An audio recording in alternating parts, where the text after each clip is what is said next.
Hello friends, July 2025 set commerce എക്സാമിന് വന്നിട്ടുള്ള 11 മുതൽ 20 വരെയുള്ള ക്വസ്റ്റ്യൻസ് ആണ് നമ്മൾ ഇന്ന് ഡിസ്കസ് ചെയ്യുന്നത്. അതിൽ 11ാമത്തെ question, among the following formula which one is used to measure the degree of financial leverage? Options: A percentage change in EBIT divided by percentage change in sales. B percentage change in EPS divided by percentage change in EBIT.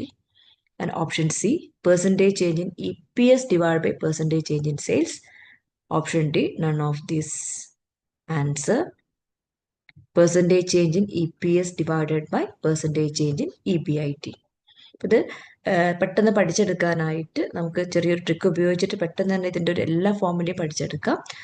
അതിൽ മനസ്സിലാക്കി വെക്കുക, leverage analysis എന്ന് പറയുന്നത് it shows relation between two Inter related variables. ഏതെങ്കിലും രണ്ട് Inter related variables തമ്മിലുള്ള റിലേഷൻഷിപ്പാണ് financial leverage എന്ന് പറയുന്നത്. അതിൽ 3 ടൈപ്പ് ലിവറേജസ് ആണുള്ളത്: operating leverage, financial leverage and combined leverage. അപ്പം ഇത് ഈ മൂന്നിൻ്റെയും ഇക്വേഷൻസ് പഠിച്ചു വെക്കുന്നതിനായിട്ട് ആദ്യം ഈ ഒരു സ്റ്റേറ്റ്മെന്റ് മനസ്സിലാക്കണം. Sales less variable cost contribution ആണ്, less fixed cost EBIT, less interest EBT, less tax EAT, less preference dividend ഉണ്ടെങ്കിൽ അതും മൈനസ് ചെയ്ത് കഴിഞ്ഞാൽ profit provided to equity share holders കിട്ടും. Then this amount divided by number of equity shares ആണ് EPS. ഇതാണ് statement. ഇതിൽ sales മുതൽ EBIT വരെ വരുന്ന പോർഷനാണ് ഓപ്പറേറ്റിംഗ് ലിവറേജിൻ്റെത്. Then EBIT to last EPS വരെ ഫിനാൻഷ്യൽ ലിവറേജിൻ്റെത്.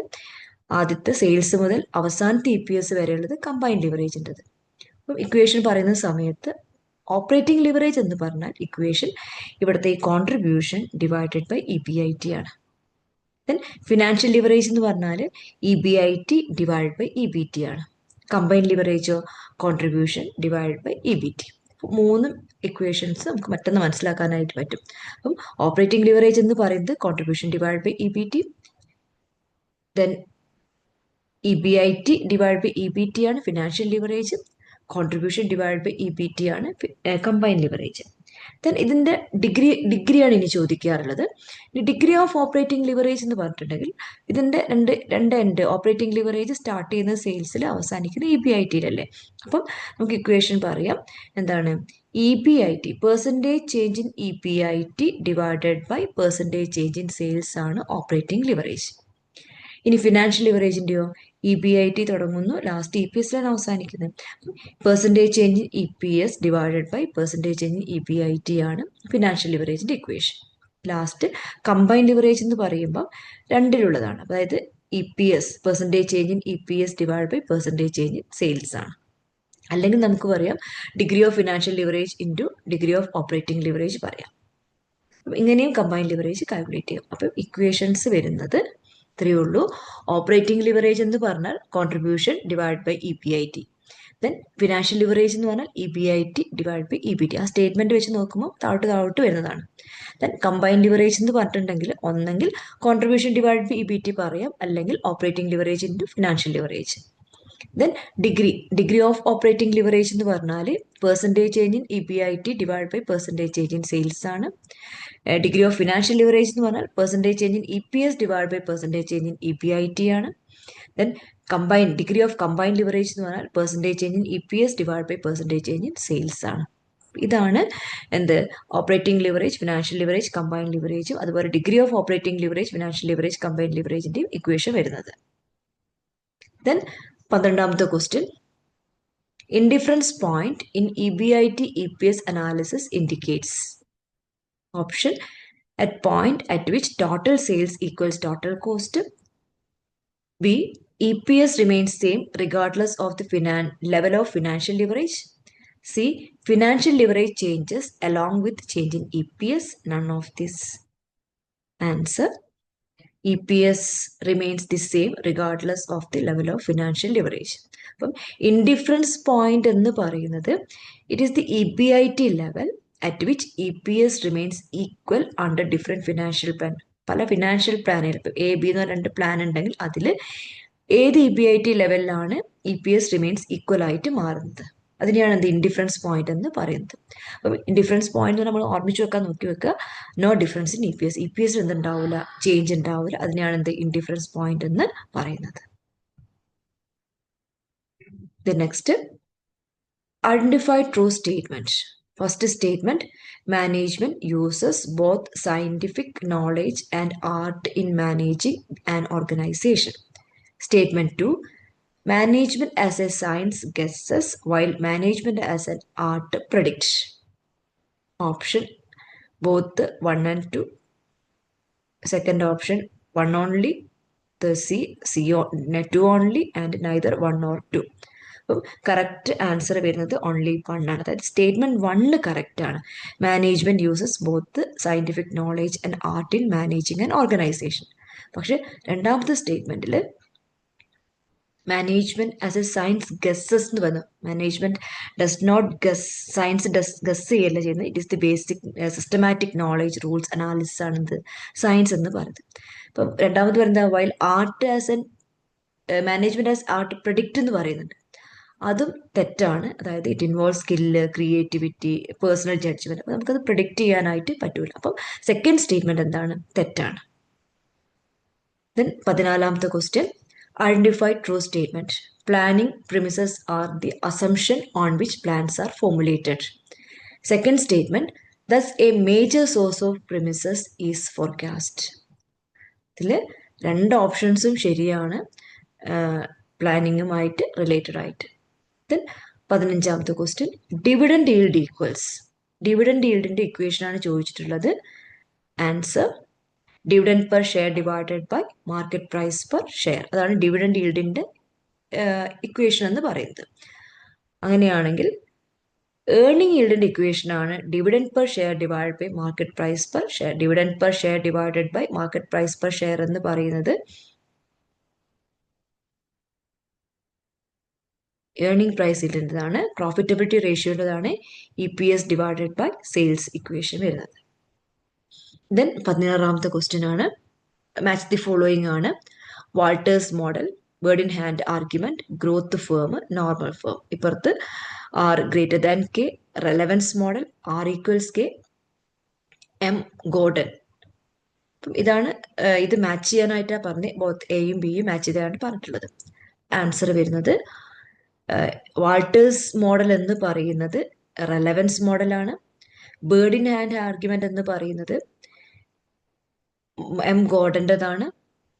ദെൻ ഗ്രോത്ത് ഫേം എന്ന് പറയുന്നത് R ഗ്രേറ്റർ ദാൻ K ആണ്. നോർമൽ ഫേം എന്ന് പറയുന്നത് R ഈക്വൽസ് K ആണ്.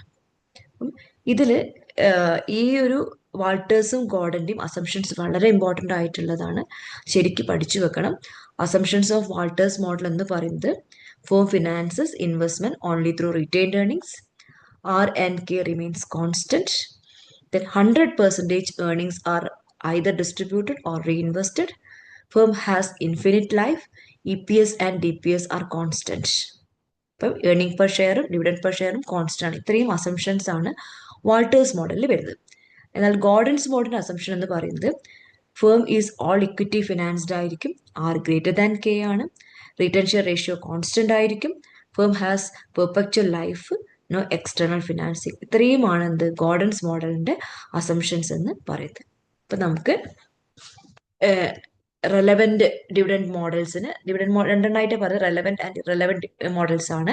റെലവൻറ്റ് മോഡലാണ് വാൾട്ടേഴ്സും ഗോർഡനും മോഡൽ. ഇറലവൻറ്റ് മോഡലാണ് മോഡിഗ്ലിയാനി മില്ലർ മോഡൽ അല്ലെങ്കിൽ MM മോഡൽ എന്ന് പറയുന്നത്. ദെൻ 17ാമത്തെ question, a method to increase the number of outstanding shares through a proportional reduction in the par value of share is known as. Option bonus share ഉണ്ട്, reverse split ഉണ്ട്, share split ഉണ്ട്, scrip dividend. Answer വരുന്നത് share split ആണ്. A method to increase the number of outstanding share through a proportional reduction in the par value of share. അപ്പം അതിന് പറയുന്ന പേരാണെന്ത് share split എന്ന് പറയുന്നത്. അപ്പം അങ്ങനെയാണെങ്കിൽ ബാക്കിയുള്ളതോ ബോണസ് ഷെയർ എന്ന് പറയുന്നത് are issued free of cost to existing shareholders out of the company's reserves or surplus. അപ്പം കമ്പനീൻ്റെ റിസർവ്സിനും സർപ്ലസിനും കോസ്റ്റ് എക്സിസ്റ്റിംഗ് ഷെയർ ഹോൾഡേഴ്സിന് കൊടുക്കുന്നതാണ് ബോണസ് ഷെയർസ്. റിവേഴ്സ് സ്പ്ലിറ്റ് എന്ന് പറഞ്ഞാൽ ഈ ഷെയർ സ്പ്ലിറ്റിന്റെ ഓപ്പോസിറ്റ് ആണ് എന്ത് റിവേഴ്സ് സ്പ്ലിറ്റ് എന്ന് പറയുന്നത്. Then scrip dividend. A scrip dividend is a dividend paid in the form of shares instead of cash. Cash അല്ലാതെ നമുക്ക് എന്താണ് ഷെയർസിന്റെ ഫോമിൽ ഡിവിഡൻഡ് കൊടുത്താൽ അതിന് പറയുന്ന പേരാണ് സ്ക്രിപ്പ് dividend. Then 12th question. Finding alternative uses for the existing product and thereby creating new users is technically known as. Options കൊടുത്തിട്ടുള്ളത് ഡിമാർക്കറ്റിംഗ്, remarketing, meta marketing, സിങ്ക്രണോ marketing എന്നാണ്. അതിൽ ആൻസർ വരുന്നത് റീമാർക്കറ്റിംഗ് ആണ്. അപ്പം എന്തൊക്കെയാണ് ഡിമാർക്കറ്റിംഗ് എന്ന് പറഞ്ഞാൽ reduce demand for A product deliberately, അങ്ങനെയാണ് ഇതിനെന്ത് പറയും ഡിമാർക്കറ്റിംഗ് എന്ന് പറയും. മെറ്റാ മാർക്കറ്റിംഗ് എന്ന് പറഞ്ഞിട്ടുണ്ടെങ്കിൽ ഹോളിസ്റ്റിക് അപ്രോച്ച് ആണ് considering social, economic and cultural factors. Social വാല്യൂസിനും ഇക്കണോമിക് ഫാക്ടേഴ്സിനൊക്കെ ഇമ്പോർട്ടൻസ് കൊടുക്കുന്നതാണ് എന്ത് മെറ്റാ മാർക്കറ്റിംഗ് എന്ന് പറയുന്നത്. സിങ്ക്രണോ മാർക്കറ്റിംഗ് എന്ന് പറഞ്ഞാൽ matching demand and supply, especially seasonal or fluctuating. അപ്പം സീസൺസിനൊക്കെ നമ്മൾ ഡിമാൻഡ് സപ്ലൈ ഒക്കെ ഈക്വൽ ആക്കുന്ന ആ ഒരു മാർക്കറ്റിങ്ങിനെയാണ് സിങ്ക്രണോ മാർക്കറ്റിംഗ് എന്ന് പറയുന്നത്. അപ്പം then 19th question match the following ആണ്. Mega marketing, event marketing, green marketing, societal marketing. Then ഇപ്പുറത്തെ ഓപ്ഷനിലുള്ളത് long run customer welfare, protect the ecosystem, strategies for opening up the closed market, exploiting the happening of an event in social life. ഇത്രയാണ് options തന്നിട്ടുള്ളത്. Match ചെയ്യാനായിട്ടാണ് പറഞ്ഞിട്ടുള്ളത്. Answer വരുന്നത് option B ആണ്. Mega marketing എന്ന് പറയുന്നത് strategy for opening up the closed market ആണ്. Then event marketing എന്ന് പറഞ്ഞാൽ exploiting the happening of an event in social life ആണ്. Green marketing long run customer welfare ആണെന്ത് ഗ്രീൻ മാർക്കറ്റിംഗ് എന്ന് പറഞ്ഞാൽ പ്രൊട്ടക്ട് ദി ഇക്കോ സിസ്റ്റം ആണ്. Then societal marketing എന്ന് പറഞ്ഞാൽ ലോങ് റൺ കസ്റ്റമർ വെൽഫെയർ ആണ്. ഒന്നുകൂടി നോക്കാം. മെഗാ മാർക്കറ്റിംഗ് ഫോക്കസ് ചെയ്യുന്നത് എന്താണ് നമ്മൾ all possible strategies to enter and dominate market including political, public relation, distribution strategy, ഇതിനൊക്കെ ഇമ്പോർട്ടൻസ് കൊടുക്കുന്നതാണ് മെഗാ മാർക്കറ്റിംഗ്. ഈവന്റ് മാർക്കറ്റിംഗ് ഈവൻസിനാണ്, ഫെസ്റ്റിവൽസിന്, സ്പോർട്സിന്, സോഷ്യൽ ഇവൻസിനൊക്കെ ഇമ്പോർട്ടൻസ് കൊടുക്കുന്നതാണ് ഈവന്റ് മാർക്കറ്റിംഗ്. ഗ്രീൻ മാർക്കറ്റിംഗ് എന്ന് പറയുന്നത് നമ്മളൊരു ഇക്കണോമിക്കലി ഫ്രണ്ട്ലി പ്രൊഡക്റ്റ് പ്രൊഡ്യൂസ് ചെയ്യുന്നതാണ് എന്ത് ഈ ഗ്രീൻ മാർക്കറ്റിംഗ് എന്ന് പറയുന്നത്. ദെൻ സൊസൈറ്റൽ മാർക്കറ്റിംഗ് ആണെങ്കിൽ കസ്റ്റമർ നീഡ്സിന് സാറ്റിസ്ഫൈ ചെയ്യാനൊക്കെ എയിം ചെയ്യുന്നതാണ് എന്ത് സൊസൈറ്റൽ മാർക്കറ്റിംഗ് എന്ന് പറയുന്നത്. ഇങ്ങനെ ഓർമ്മിച്ചു വെക്കുക. ഓപ്പൺ മാർക്കറ്റ് എന്ന് കണ്ടാൽ അത് മെഗാ മാർക്കറ്റിംഗ് ആണ്. Events grab attention from event എന്ന് പറഞ്ഞാൽ ഈവന്റ് മാർക്കറ്റിംഗ് ആണ്. സേവ്സ് എർത്ത്, ഇക്കോ ഫ്രണ്ട്ലി എന്നൊക്കെ പറഞ്ഞിട്ടുണ്ടെങ്കിൽ ഗ്രീൻ മാർക്കറ്റിംഗ് ആണ്. CARES for people, long term welfare എന്നൊക്കെ പറഞ്ഞാൽ അത് സൊസൈറ്റൽ മാർക്കറ്റിംഗ് ആണ്. ഈ ടേംസ് മനസ്സിലാക്കി പഠിച്ചു വെക്കുക. Last question. Which among the following is not a component of product planning? Product innovation, product diversification, product standardisation, product positioning. Answer വരുന്നത് product positioning. ബാക്കിയൊക്കെ എന്താണ് പ്രൊഡക്റ്റ് പ്ലാനിങ്ങിൻ്റെ ഒരു കോമ്പണൻസ് ആണ്. പക്ഷേ പ്രൊഡക്റ്റ് പൊസിഷൻ എന്ന് പറയുന്നത് it's A marketing strategy. Okay, thank you.